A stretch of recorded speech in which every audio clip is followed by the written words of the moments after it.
Yeah, welcome back. Today is the 6th. That means 2 Tuesdays from now, we'll have exam 3, November 20th. And that's the Tuesday before Thanksgiving Day. So after that exam, there's, no lecture on Thursday for Thanksgiving Day anyway. So we'll just have that exam. And then after Thanksgiving, we have another week of lectures, so 2 more lectures after that, and then we'll get ready for finals week. Boy, it's been a fast semester. By way of public service announcement, let me just remind you, don't forget to vote. Today, if you haven't already voted, I got to vote right after school, so I'm going to be blazing out of here after doing the YouTube. And I'll set up your guys' homework a little bit later tonight after I vote. Now, to our topic, Oscillations, chapter 7. This is a picture from the beginning of the chapter. It's produced by some climate scientists studying specifically the weather up in the Arctic. And if you look carefully at this diagram, it's a false color air pressure diagram. You can see the outline of North America, and then down towards the bottom of each circle, which is to represent a sphere, you can see the Caribbean, and kind of middle, 2/3 of the way down, you can see Florida. And on the right side of each circle, you can see a little bit of Africa. And it looks like you can see most of the coast of Siberia. You can see most of the other side of the Arctic Ocean. And so these guys are trying to show something called the Arctic Oscillation. The Arctic Oscillation is an oscillation in the weather patterns, which are complex systems of air pressure, air conditions like humidity, and air temperature. And so what these oscillations show, this is the average pressure from atmospheric, from sea level at other places on the earth. So, and you can see and a couple things I want to show you on this and want to emphasize to you before we get down into some other stuff. It's hard to measure this as an oscillating system. It doesn't look like a spring. If you have a spring on a fairly smooth surface, it's going left and then back right, then back left and then back right, in a finite and very regular manner. This one is very tricky to map out, but they do consider it an oscillating system in the air, and this is a picture of the air pressure. But notice the size of it. This is thousands of miles. From the Atlantic off the coast of Nova Scotia all the way over to Alaska and into Siberia. All right, and from Hudson's Bay, which is right about here. Let me get my cursor. Here's Hudson's Bay, right here, all the way over to Siberia on the other side of the Arctic Ocean. So these are enormous oscillations, and it's very difficult to model. But people are studying them. They're trying to figure out, what's happening up in the Arctic at any point in time. There's many, many reasons to do that. Everybody's all worried about global climate change and global warming and all that stuff, and they're working really hard on it. It's very difficult to model, simply because it's a big planet. We're a small planet. In the universe, we're a small planet, but compared to us humans, it's a ginormous planet. Not like the moon. And even Mars is a smaller planet, way smaller than Earth. Anyways, it's a very difficult one. Now, here's another one that's fairly easy to, this is not perfectly synchronized here. Circular motion. Circular motion we've studied. Uniform circular motion. Constant speed, always changing direction. Centripetal acceleration, constant. Whatever level it is. V squared over R. And here's a map of one, in the XY plane, the blue circle. And it has, so just pick a dot up here in this oscillation, this circular motion system. And yes, it does have some oscillations. The thing that oscillates is the x coordinate and the y coordinate. All right, and I'm going to show you the horizontal component right here. Okay, this is what the horizontal component, the x component or the x coordinate looks like if you map it out over time. So the horizontal axis here is time, and so it's mapped out on the bottom down here. And I'm not going to. This is from a spreadsheet. And it uses trig and stuff like that. So don't worry about that. But do worry about this shape. And actually try to make a sketch of this, because your first clicker questions are going to be about this and then the very next sketch of the y component. Okay, so what this means is, the x coordinate gets big. It gets up to 300 pixels. And this would be to the right, positive x. Upper half of the graph means positive x. Lower half of the graph is down here, so negative 300 pixels. That's when it's over here on the left side. And so if all you do is map out the x coordinate, so here's a generic point up here in the first quadrant, x comma y, and I just chose it at random, some point up there. And it's got an x and it's got a y. And if it's in uniform circular motion, it's going to do this. It's going to have this perfect sinus rhythm. It's like a sinus rhythm, like you see on an EKG. If your heart is beating normally, nice sinus rhythm, they call it. And in math, they would call it sinusoidal. But it's a sinus rhythm in the x coordinate. Now here's the cool part. The y coordinate does something very similar. And if it's a circular motion, it's identical.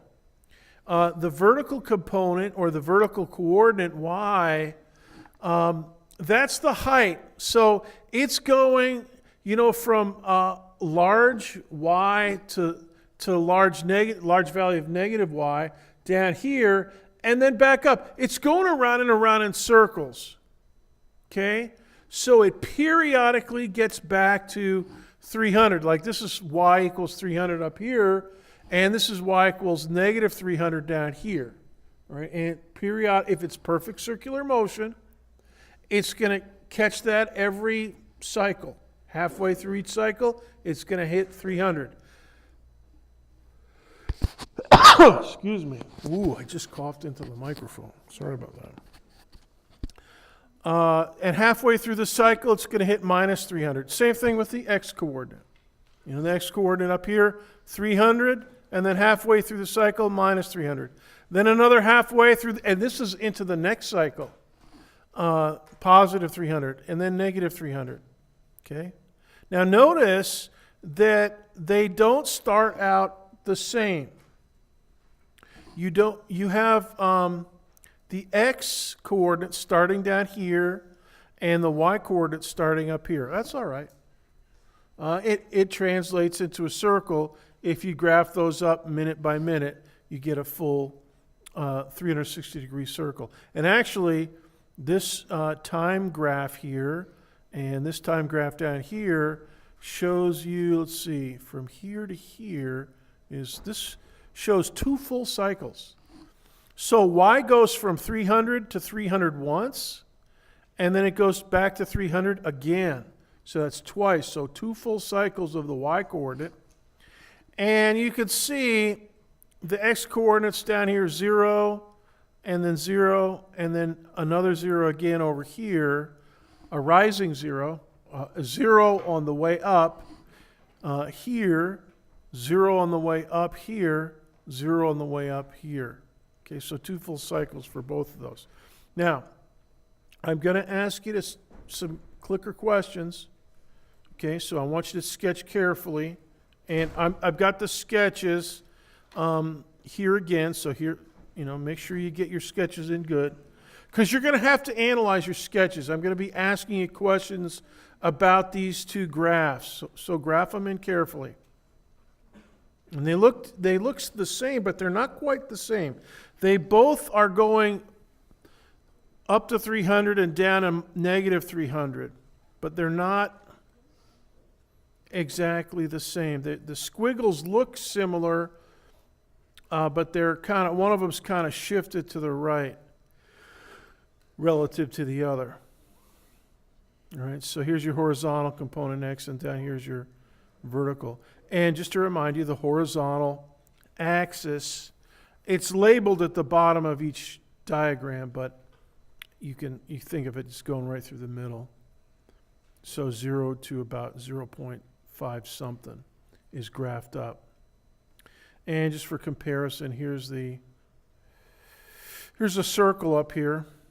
And the top of the X, the top half of the X diagram is the right side of the circle.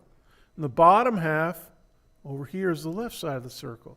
That's how we interpret, or that's how we're going to interpret the values of the X coordinate, positive and negative. Right? Similarly, the top half of the circle, so this part up here, in the top half of the circle corresponds to the upper half of this diagram for the y coordinate. And then the bottom of the y coordinate graph corresponds to the bottom part of the circle. Okay? And you go, and so you're dipping into the bottom part of the circle, then up to the top of the circle. Then the bottom of the circle, and then so you spend half your time in the bottom half of the circle somewhere, and half your time in the top half. Similarly, x coordinate wise, you spend half of your cycle, if it's uniform circular motion, you spend half of it on the right side of the circle and half of it on the left side of the circle. Now, if it's not uniform circular motion, you might get something a little bit different. And a cardiologist studying your EKG is not going to get a perfect sinus rhythm, but it's going to look a real heartbeat. And, if I took, all your guys' EKG, you guys most of you look pretty healthy. And so you'd probably all have a sinus rhythm on your EKG that looks about like that. And if you get a really big fright, if you suddenly see a picture of, like a scary monster from space, or like something from a movie. How they, some movies, they're supposed to be scary, and they're not really scary because they're so predictable. But every once in a while, there's a movie that really at some point it catches you, and you just almost wet your pants and stuff. And that's so if that happened to you, you would not have a sinus rhythm like this. It'd be all over the place for a second. And then when you pinch yourself, okay, I'm safe. There's no place like home. Then you'd be back to a sinus rhythm. All right. So here's your sketches. Let me go back to this one. Okay. And yeah, double check your graphs.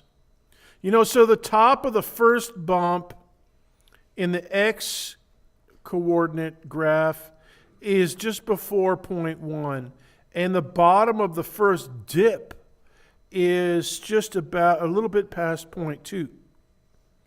And then the top of the second bump is at about, about 0.36 maybe. Not 0.35. It's a little bit past halfway there. All right. And so on and so forth.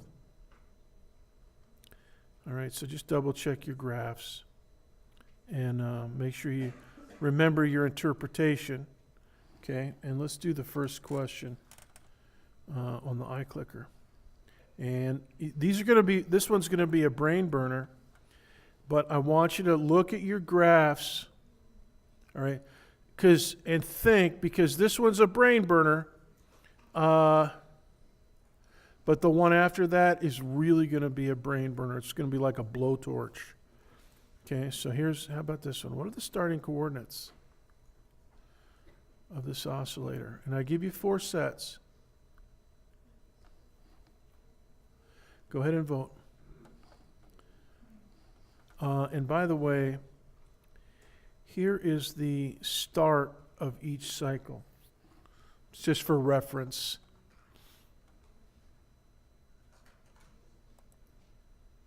So hopefully you can savvy this. Well, I can see that most of you are thinking. It's good. That's what I want. But yeah, definitely, we're getting into the areas now where I can ask you extremely difficult questions, multiple choice wise, and questions that would cause, a physics grad student to really think. All right. 10 seconds to vote. 10, 9, 8, 7, 6, 5, 4, 3, 2, 1, 0. Okay, you guys are looking pretty good here. Yeah, the coordinates 0, 300. Okay, so the black graph, that's your x-coordinate, and it starts at 0. All right, time t equals 0, it's at 0 itself. And the y-coordinate, that's the red curve, starts at 300. Now, there's other ways to map out and time out, a different time series for the same circle, just starting in different points. All right, so now let's double check the circle. Okay, and here's a blow up of the circle. Okay, it's a little bit bigger. And there's my x and y up there. And now, here's the start up here. So go ahead and add that to your diagram of the circle, or maybe make a new diagram a little bit larger for that circle. And this is an oscillatory system. It's 2 coordinates that are oscillating. And the first image that we looked at was atmospheric pressure oscillations over the Arctic Ocean, over the scale of thousands of miles between Siberia and Hudson's Bay, between Iceland and Alaska, the entire top of the world. This was a little bit smaller. This is measured in pixels. Now, this kind of generic point for me, make sure yours is up somewhere up there, a little bit like mine, because, and if you don't have that one, put it in there now, somewhere up there in the first quadrant.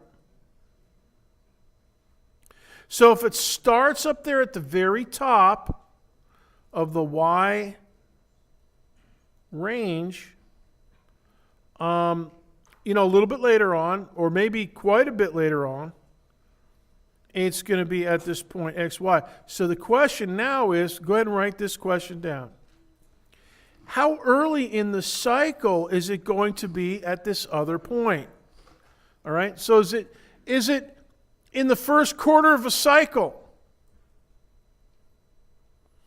All right, are you catching that point, as you go, just start out?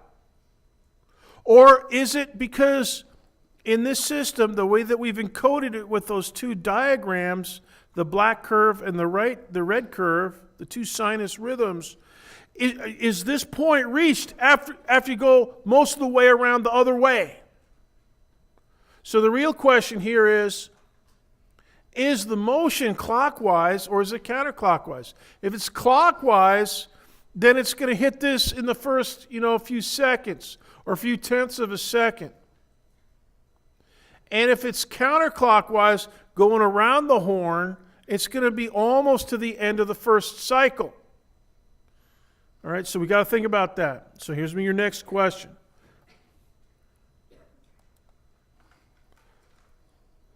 Is the motion clockwise or counterclockwise? All right, now here are the two, in case you blooped up your graph or you got here a little late. I know I saw a few of you come in a little late. Here are your two graphs. And now I'm going to change my arrows. Now the arrows indicate the end of the first cycle. All right? So the end of the first cycle for x coordinate is right about here. And the end of the first cycle for the y coordinate is up here. It's back to 300. All right? So that's one full cycle of the y coordinate. So the question is, that point that I had up in the first quadrant, for this motion, this sequence of, see, this is like, this graph is a picture of your x location as a function of time. It's just shuttling back and forth, left and right, combined with a picture of your y coordinate. Now, if we did this before with a parabola. There wasn't any oscillation. You were just kind of cruising down, like Wile E. Coyote off the cliff in a Roadrunner cartoon. Okay, just kind of cruising down along and Wile E. Coyote gets blown up and he falls off the cliff and he just keeps on coming. So we had that, a simultaneous graph of x and y. This is x and y kind of split apart. And then the circle is the actual simultaneous x and y. So so the question is, what have we got here? All right, 15 seconds.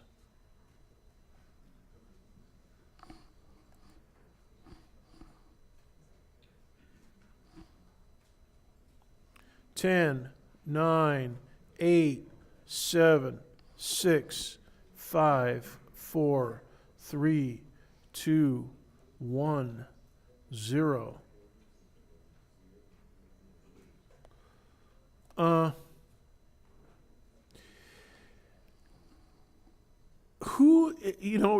The correct answer is A, clockwise. Who wants to offer an explanation? Why did you vote for clockwise? Who wants to offer? I see a couple people. Steve, I see you. Anybody want to offer an explanation? Why did you vote for A, clockwise? I see you on the aisle. Anybody else? Nobody on the right side of the room. Oh, okay. Okay, since you're over there, we'll go ahead and render an explanation. And I'll ask a few of you other guys too. So go ahead. What is your name again? April? Jennifer. Jennifer. Well, if you're looking at the circle and you wrote down the x and y coordinates, the first picture of that graph on the left shows This one. yes, it shows the x coordinate being on right.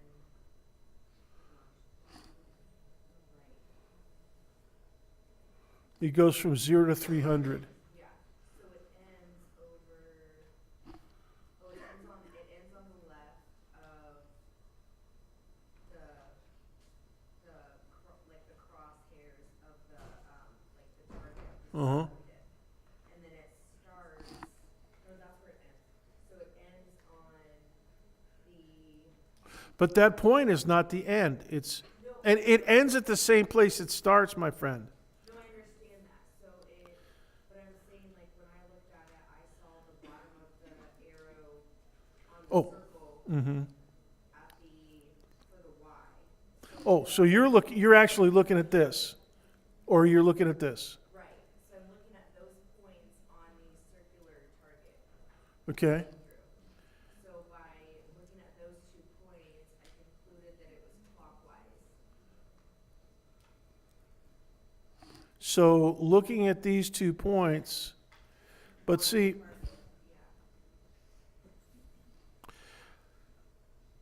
what tells you that that's clockwise? Because I'm not convinced based on, I mean, I know that the answer is clockwise, but what you've told me is not convincing. Not yet, anyways. You started, but. And you're thinking about it's in your mind, but you haven't spoken it.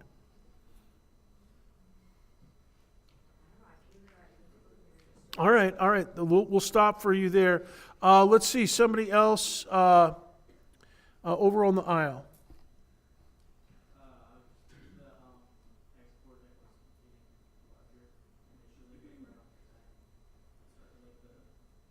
So back in the circle here, oh, wait a minute. So you're saying, so it starts here, and let's get back to,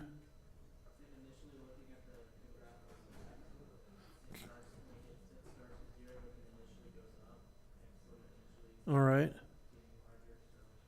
So that would mean in the circle, it starts up here, and then it gets bigger. It doesn't get negative. Jennifer, what do you think about that? Logan, did you have your hand up? No. Go ahead.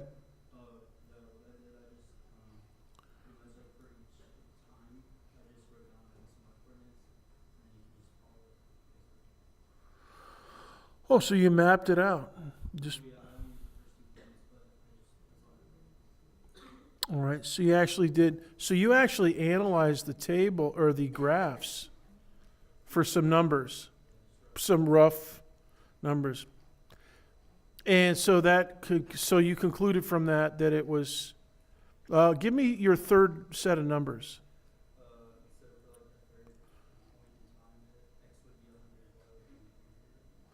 So third point, x 100, and y would be, you said about 200? So x about 200, and y about 300, you said? Okay. So you're kind of visually estimating the numbers and the time across here. And then what's your next number?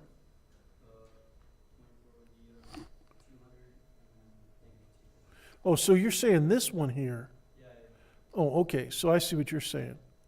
So this one here at point 3, you decided this is about 100 for the x coordinate, and it's about almost 300 for the. That's not a bad way to look at it. Because the number, and it doesn't have to be ultra precise, but the numbers can do the talking on that. I like that. You know what? That's why I'm asking people, and to see, to bring out everybody's different thoughts on this. Because now, Lauren, what were you going to comment on? So I was looking at the circle, like a clock from 12 to 6. The Mm-hmm. y-axis, and 9 to 3 would be the Right. x. And then 9 to 3 is your x-axis. right. 12 to 6 your y-axis. Good. Right, and then because on the x graph, it initially the value's increasing, meaning it's moving to the right. And Right. on the graph, it's decreasing, it's moving to the left, which is down. So All right. your starting point, it just started going this way. All right. So you interpreted that the point was going to the right, and from here that it was going down. So you decided that meant that it was pretty quick. Okay. Yeah. I just noticed that it changes direction 4 times, 4 quadrants in the circle. So I thought each one was a cycle probably. And it says that the XY coordinates are later in the first cycle. So I don't have a simple way. 4 changes of sign. Well, so it begins if you're looking at the picture on the right, or This one. or the left. It begins initially down, up, down, up. They're 4 lines. So I thought 4 cycles. Yeah, okay. Yeah, so here's up, down, up.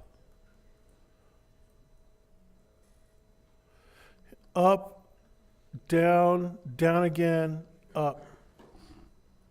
And then this one is down, down again, up, up.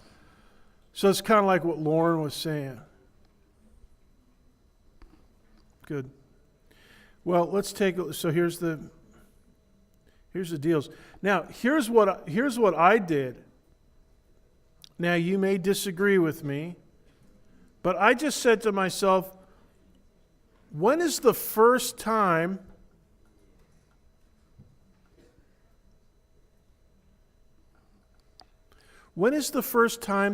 that it gets positive? You know, because that generic XY point is going to be like, you know, positive 50 or positive 100. So I just asked, you know, when does it get in that area? So that means either here or over here. And then I said to myself, all right, and when is it going to be below 300, but still pretty big, which is what we have in that. And so I decided that's got to be this point right here. All right, so let me go back a step here, and we'll just burn in those points. There they are. I burned those in mentally, right about there. Now, what all you guys mentioned is great, Jennifer and all the rest of you. And you know what? What I was telling you, that these questions, multiple choice, they could burn the mind of a grad student or even a faculty member, you know, if they're not used to thinking this way. But you guys are able to think this way. So I'm very happy about this. So clockwise is this. Now, here's one more thing I want to put into your mind for you to think of.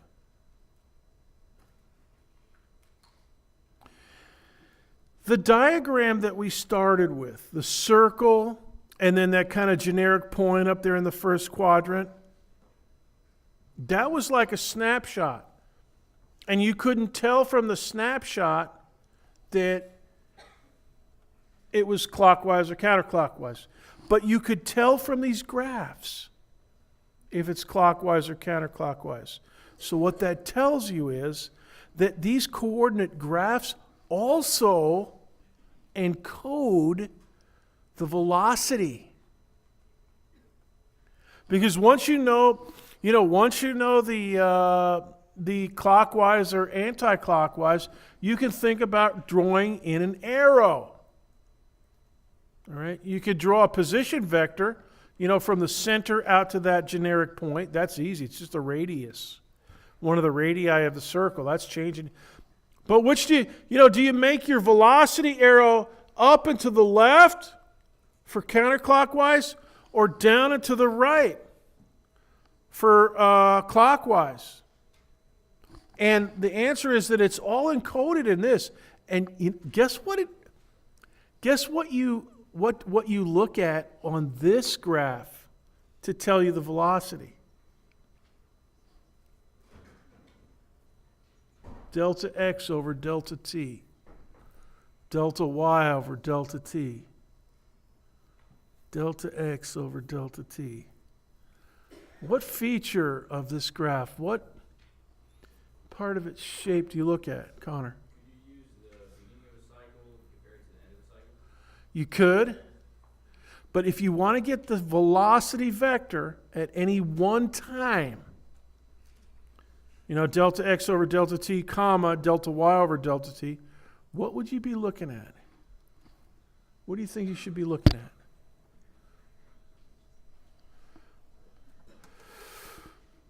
Delta x over delta t. Delta x is up and down. Delta t is side to side. Delta x over delta t. Or delta y over delta t. KC, delta y is up and down on the graph. And delta t is sideways. So, what property of the graph, what geometric property do you think? The width of the graph, the width of the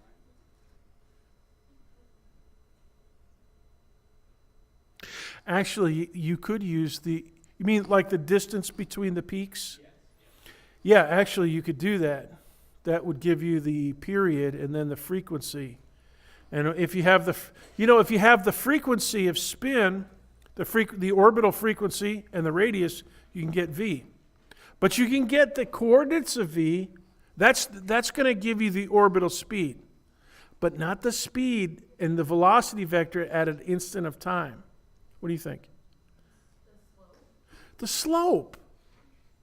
Delta x over delta t from the black graph? Yeah. You could do, rise over run.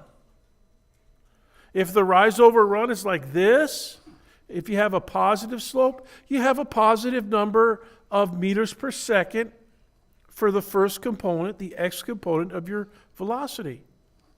All right? And similarly, if it's going down and to the right, that means you have a negative slope, and so you have like negative 0.2 meters per second. So what is encoded is not just the height, but also the slope. And guess what? You know what else is encoded in this? Oh, my students, my wonderful students. The centripetal acceleration is also encoded in this, but I'll have to show you that another day. Now, let's get down to some basics. We're just going to do a little outline here. Why do physicals, why do they oscillate in the first place? What is it that causes something to, be over here on the right but yet get tugged back to the left? And then as soon as it gets over to the left, it starts getting tugged back to the right. And it oscillates. And if there's not much friction, it'll oscillate quite a bit. For instance, like a spring. Now, the force law of a spring is pretty basic. It depends on how far you are away from its equilibrium position. So you take a spring and you put it on the table, sideways on the table, just lay it there, and you can tell, just measure with a straight edge, a ruler or something, the equilibrium length, neither stretched nor compressed, 2.5 centimeters or 7.8 millimeters or whatever it happens to be. All right, that's your equilibrium length. If you stretch it, the length is longer than that. If you compress it, it's less than that. All right, so you always want to measure the displacement of one end of your spring from the equilibrium position. So the force is and in a spring, the force is always proportional to that displacement. How far are you away from the equilibrium position? All right, and that determines whether you get a push or pull. It's also a restoring force. So what that means is that, so your equilibrium is here at x subscript 0, for instance. And so what that means is if your object is right there, you don't get any push or pull to the left or right because that's your equilibrium length. But as soon as you push the object out here to the right, that means that you get a pullback force to the left. That's a restoring force. So that's encoded with a minus sign. Just like Newton's law, his third law. There's a minus sign in that from the fact that it's equal but opposite direction. Same thing here. So if your displacement is to the right, the spring force is to the left because it wants to get back to equilibrium. But see, the thing is, if you go to the right and let it go, and so here it is out here at x, and you let it go, you're going to get pulled back to the left, but then it's going to overshoot if you don't do anything else.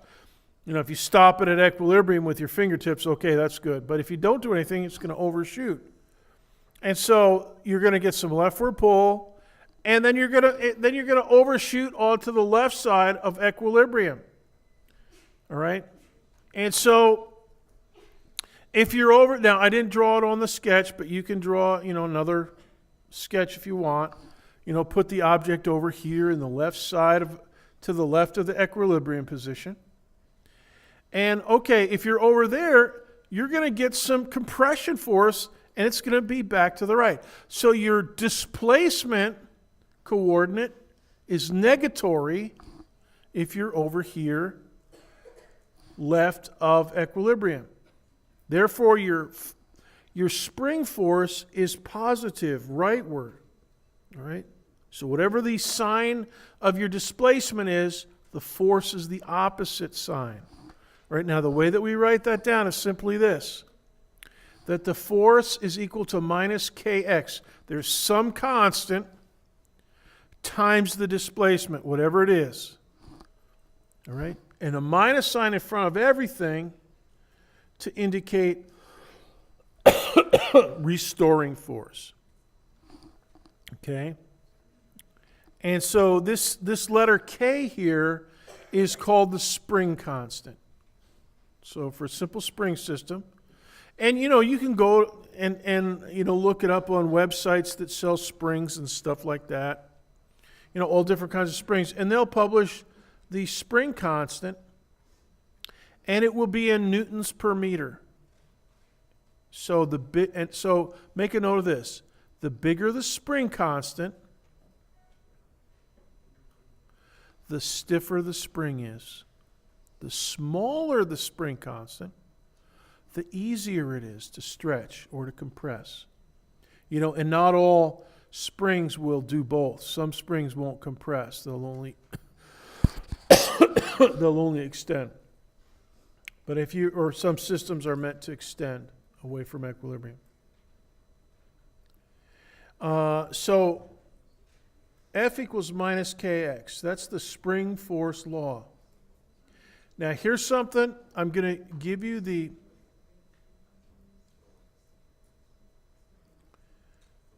potential energy, the spring potential energy formula. Here it is. Spring potential energy is 1/2 kx squared. All right, now there's a couple features of that. K is the spring constant, so for a stiff spring it might be 100 newtons per centimeter, and for an easy spring it might be 0.5 newtons per centimeter. Okay, smaller number. And then X is the displacement. How far away are you left or right? Now notice that for this, you have the same value of potential energy 1 centimeter to the right, where X is equal to positive 0.01 meters, as you have 1 centimeter to the left, where X is equal to negative 0.01 meters. All right? So equal displacements left or right, they have the same amount of potential energy. And that is symmetric. That is left-right symmetry. And that is why, for a normal spring system, you get identical but opposite motions and speeds as well. What it does on the left side over here of equilibrium, it'll do the mirror of that over here on the right side of equilibrium. All right? Because the potential energy is symmetric with left-right symmetry. Now here's the bottom line. The question was, to start this little outline, why do physical systems oscillate? They oscillate because there's some kind of a restoring force. Now this force here, F equals minus kx, is an idealization. If you have a car, or if you've ever been in somebody's car, and you notice that it's shaky, you get a lot of rattles and stuff. A rattle, anytime you hear something rattle, it's an oscillating system. Now, it might not be a perfect minus kx, and it might not be a perfect 1/2 kx squared, but it'll be pretty close to that. It might have minus kx plus a little bit of x squared in the force law or something like that, or a little bit of 1 over x, but it'll be mostly minus kx. So anytime we see a force that's a minus kx, a restoring force, or a potential energy that's proportional to the square of the displacement, then we know that it's going to oscillate. It's guaranteed. We'll always be able to get x as a function of time in a sinusoidal rhythm, y or any other coordinate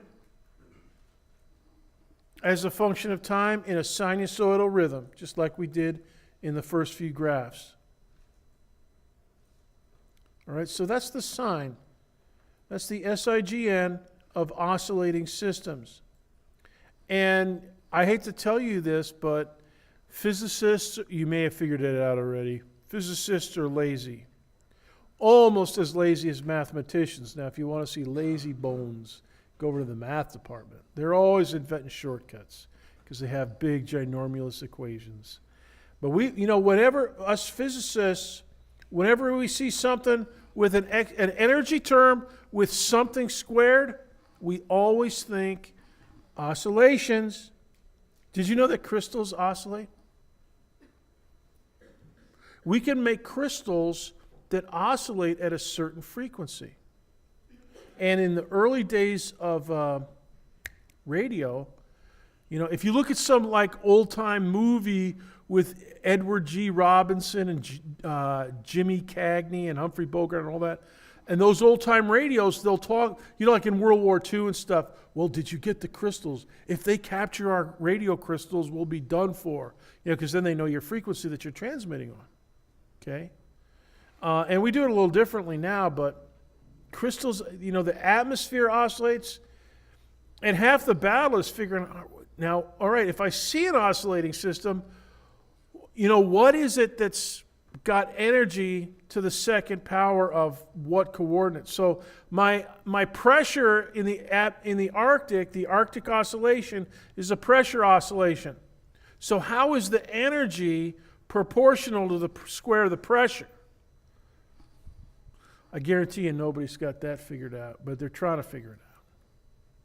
All right, now let's talk about one full cycle of oscillation. Now this diagram, it's from another book, a Brand X that I'm not going to mention, a book that I used to use, but this is one of the nice diagrams from it.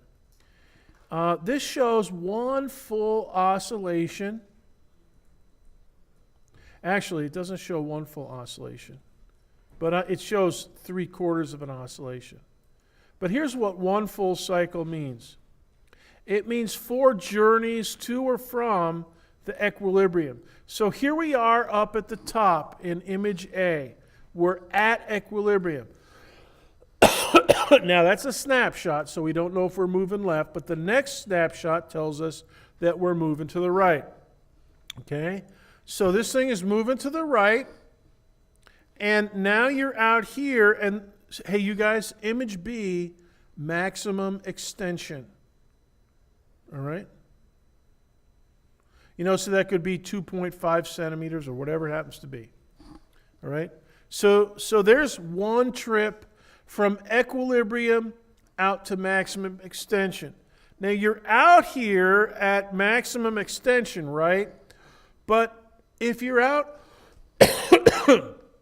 excuse me, if you're out at maximum, did you guys see on YouTube and stuff, all the politicians out there giving speeches yesterday, like last night, the day before Election Day, and almost every single one of them, you could tell that they'd been talking their voice. They all sounded like they were 1 inch away from laryngitis. So hopefully, and if I wish they would just, keep their mouth, well, I better not get into that. Politicians always have big mouths. I don't care what you say. Anyway, so how did I get on that? Anyway, so here's our oscillation back, okay?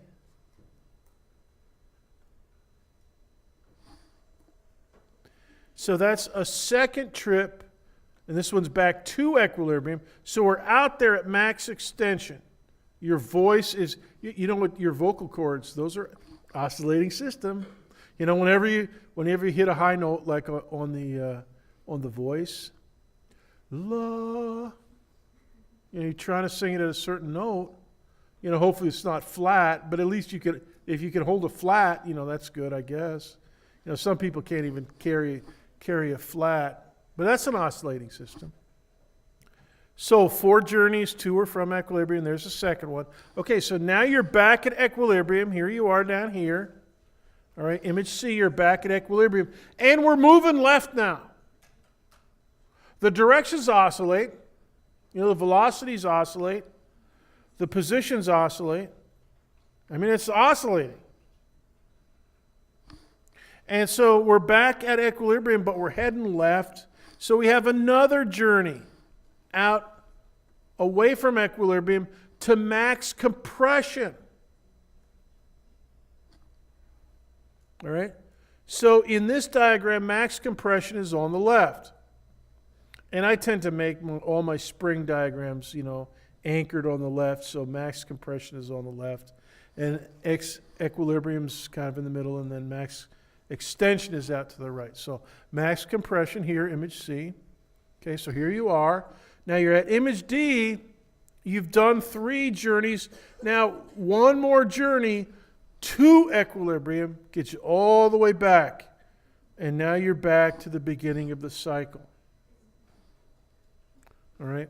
So this is one way to describe the oscillation. All right? And so these 4 journeys add up to one full cycle. Now, as I mentioned, the reason I mentioned the politicians is because I have a frog in my throat right now. I wasn't out campaigning yesterday, but for reasons of laziness, mathematicians and physicists use these 4 journeys, these 4 line segments, the way I've got them, as a way to encode the size of the oscillation. We call it the amplitude. Okay? And it's for reasons of trig and calculus and stuff that we're not going to go into. Okay? So if you want to say the amplitude of a wave, here's another way to put it, that the energy is proportional to the amplitude of the oscillation, right? The total energy. Maximum potential energy is equal to maximum total mechanical energy.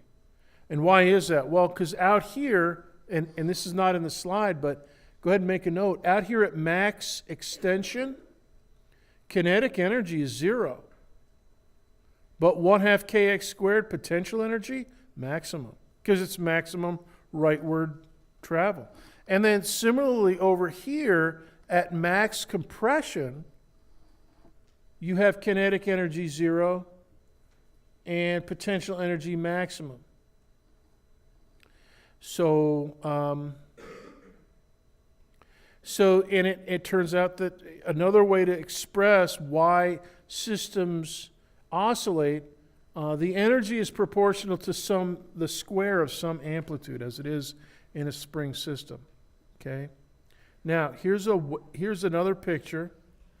Okay. So just think of this as a sideways view, kind of an idealized view of a wave in sea level. And okay, here's sea level, this kind of blue streak through the middle. Okay, and if you're out there in the ocean, now it's not going to look perfectly like this because there's fish and there's bubbles and maybe breakers and stuff. But theoretically, you've got a nice sinusoidal shape, a nice sinus rhythm shape. Oh, and did I say that these things are moving to the left or to the right? Yeah. Waves? Yeah. And they have an amplitude. The amplitude is from the wave top to sea level. So, for instance, this line segment here. All right, there's your amplitude, A. Capital A is frequently the symbol for a kind of a generic symbol for amplitude. But you can go with this one down here. If you know that distance, yeah, that's the amplitude. And that's for an idealized wave.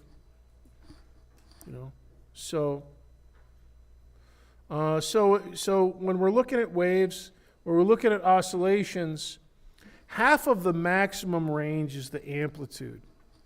Okay? Maximum range of variation is wave top to wave trough. Okay? And I think actually that's, when they say on the Weather Channel, well, you got a 6-foot surf, or 7 feet of surf. That's the distance they're talking about. The amplitude would be half of whatever they're talking about. All right, so that's waves in the ocean. Now, in this simple system here, the amplitude is just the radius of the circle. The amplitude of the x-coordinate is just 300 pixels. Well, no, this one's 500 pixels. All right? And whatever the radius of the circle is. And the same thing for the y-coordinate. The amplitude of the y-coordinate oscillation is 500 pixels. Actually, I take that back. This one would be 250 pixels because it's a diameter of 500. Diameter is 500. That's the maximum range left and right. But half of that is the amplitude. All right. So let's get down to some basic specs for waves. We've already mentioned waves. Let's get down to some basics. Okay. And keep your clickers ready because we're going to do some wavelength calculations here in a few minutes. One of the things about waves, like these ripples in water, they transport energy and momentum across space-time, but they don't necessarily transport the atoms and the molecules. So when we get, if there's a storm off the coast of West Africa, and over here in Florida, we're surfing on those waves that have come all the way across the Atlantic, it doesn't mean that we're surfing on on water that came from across the North Atlantic. We're surfing on energy and momentum that came across the North Atlantic. But not the water over there still, got all the barracudas and other fish, sharks and stuff. They don't, you don't see this mass current of fish, they're traveling with the water. I mean, we're getting waves off the Gulf Stream. And so those waves in the Gulf Stream, and right up against the shore of Florida, that's our water. That's, it doesn't come from Africa. I mean, we got currents, but those take ages to get around, from Florida over to Africa and back. But the storms, they transmit energy and momentum in the forms of waves across the ocean. The other thing about waves is they're not easily localized. In other words, you cannot say, well, the address of this wave is, like some set of GPS coordinates. Well, you could say that's where the crest is, but what about the trough? And what about a little bit to the right or to the left of your crest? You've got in the ocean, you have a crest, a breaker that might stretch for half a mile. So waves are not easily localized. Now let's talk about the parts of a wave and the fact that they're moving. Okay, so so go ahead and draw a picture of a generic wave in the ocean. And we'll give it a velocity, a propagation velocity arrow, speed v. And we'll give this one, so the crest, they all go, normally speaking, they all go at the same speed. Now, if they go over a shallow part in the ocean, or they go from cold water into warm water, their speeds might change a little bit.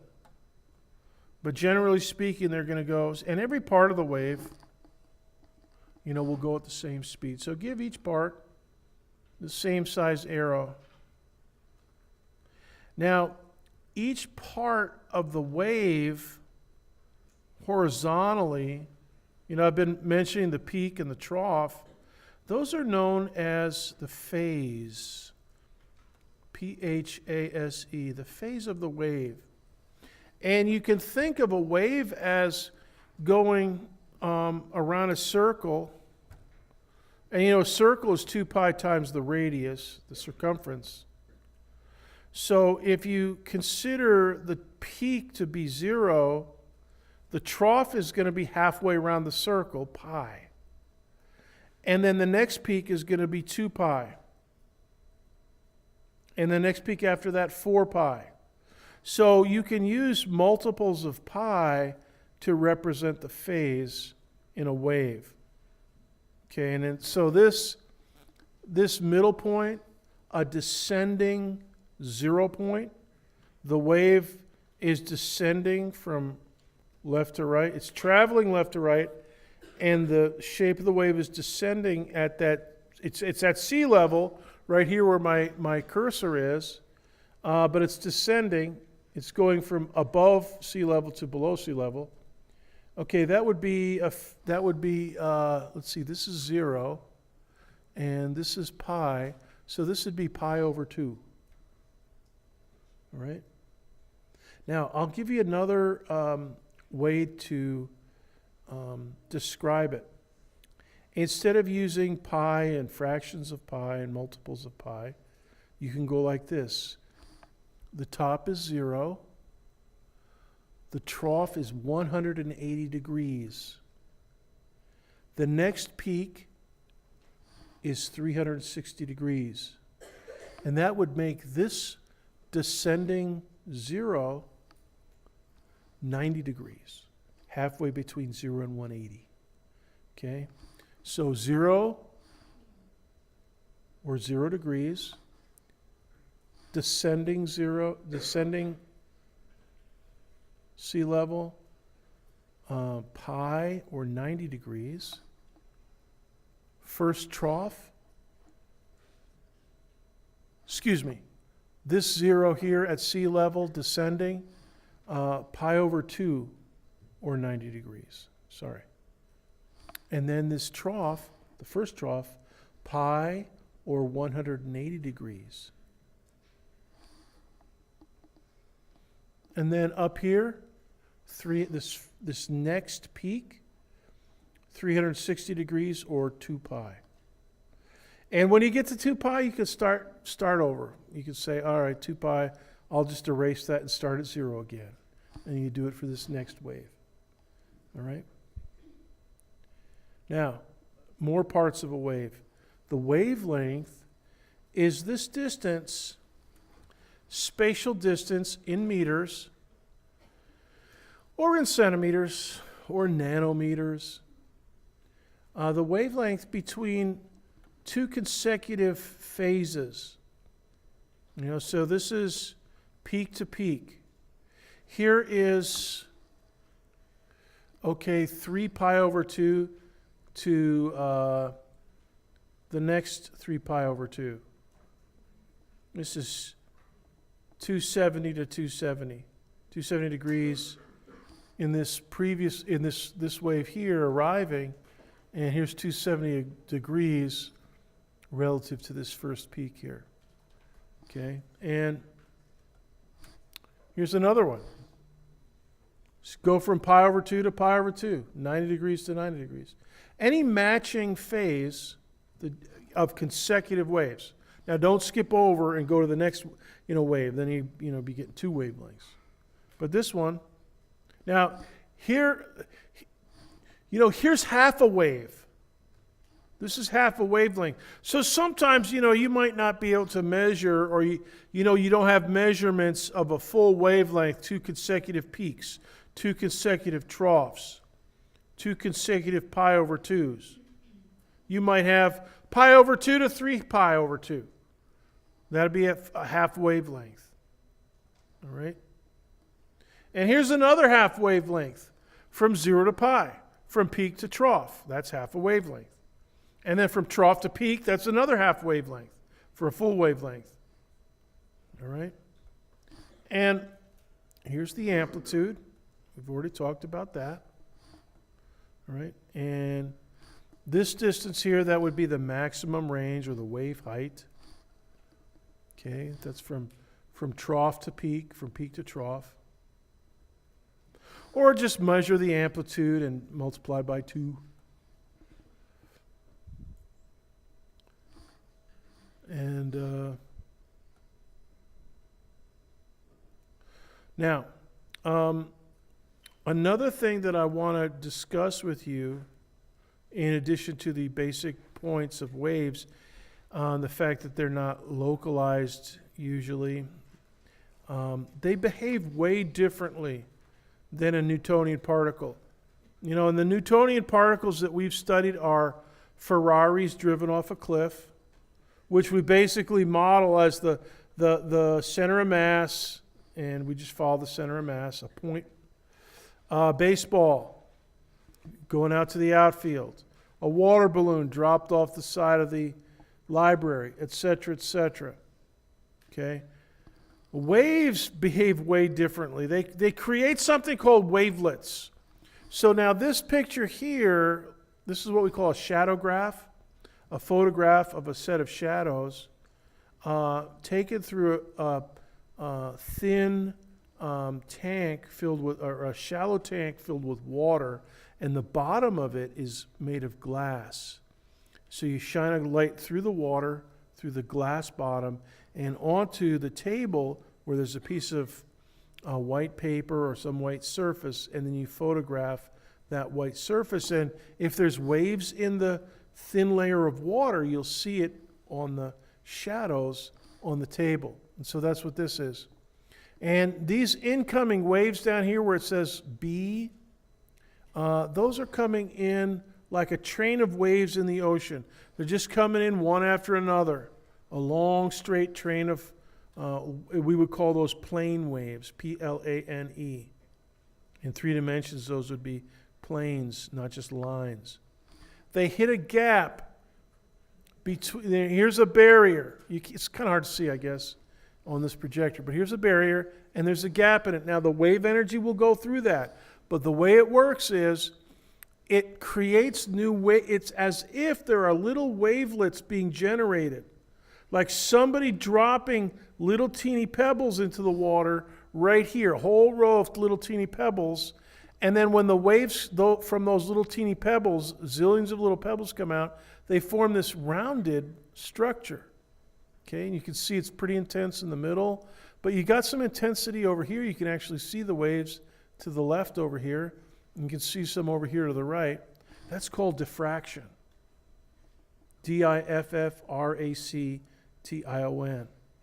Okay, and Newtonian particles never diffract, but waves do. Waves generate wavelets. You know, if there's a barrier at the edge of the barrier, if there's a gap in the barrier at the gap, if you're going around a spherical surface, they'll create wavelets as they go around, and you get diffraction patterns behind the sphere.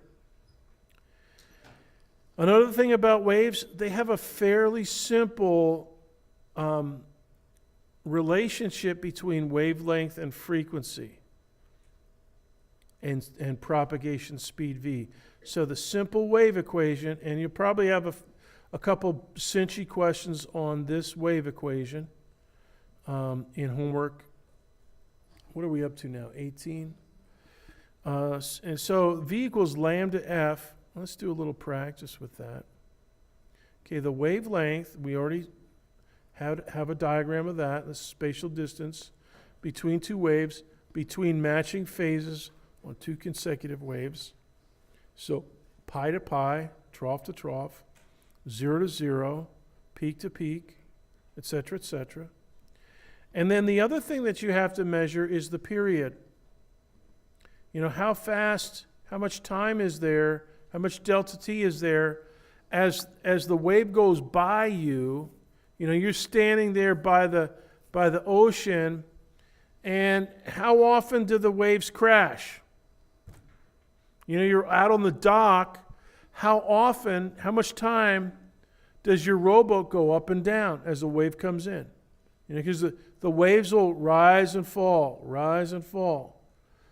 Tides are like that as well. The tidal period, you know, is roughly half a day. So that period, the temporal distance between waves is important because the frequency is the inverse of that. So the frequency f is 1 over the period. Now we're going to take a few minutes to talk about light, because light is a special kind of a wave, and it's the thing that we use the most to measure things in the physical world, light. Think about it.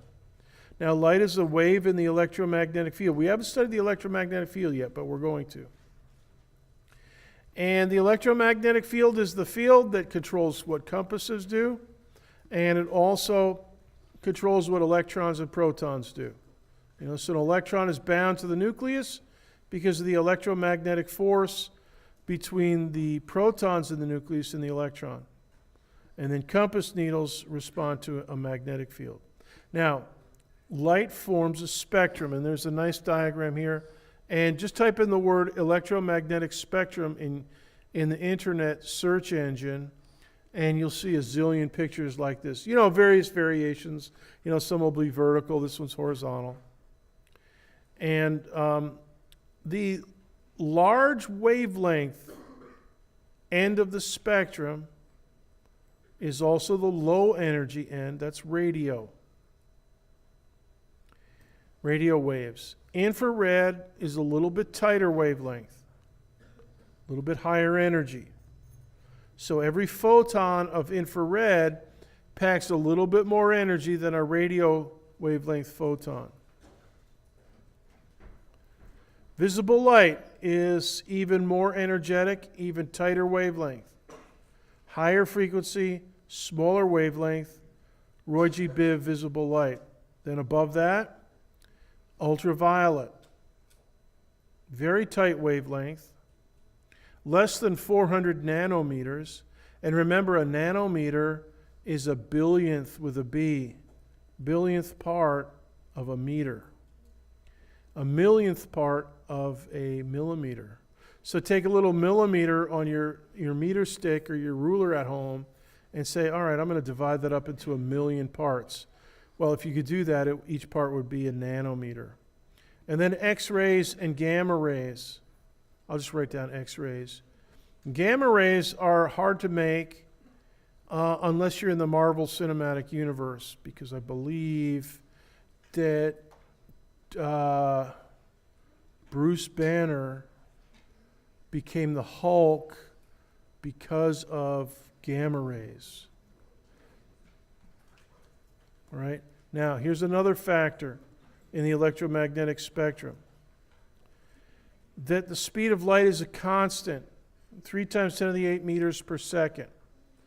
All wavelengths of light, from radio all the way to X-rays and gamma rays, move at this speed. It's a law of physics. And our star, the sun, is about 500 light seconds away from us. So that's 8 point something minutes. It's 499 point something, so we always round it up to 500 for government work. And as I said, light is an electromagnetic field that oscillates. And in fact, here's the kicker. This is something that Einstein thought a lot about. Electromagnetic field, the energy density per second is proportional to the square of the amplitude, which is nice. And what we're going to do next time is calculate with this equation. Go ahead and write this equation down. C equals lambda F. And I might give you a real cinchy multiple choice calculation based on this. So in this one, the wavelength and the frequency are, as I mentioned before, and C is the speed of light. The next time we'll do some calculations of wavelengths and what we'll do is, like a couple radio stations and a couple different colors in the rainbow, and we'll get some wavelengths. All right, you're dismissed. I'll see you on homework 18 tonight, and I'll see you on Thursday.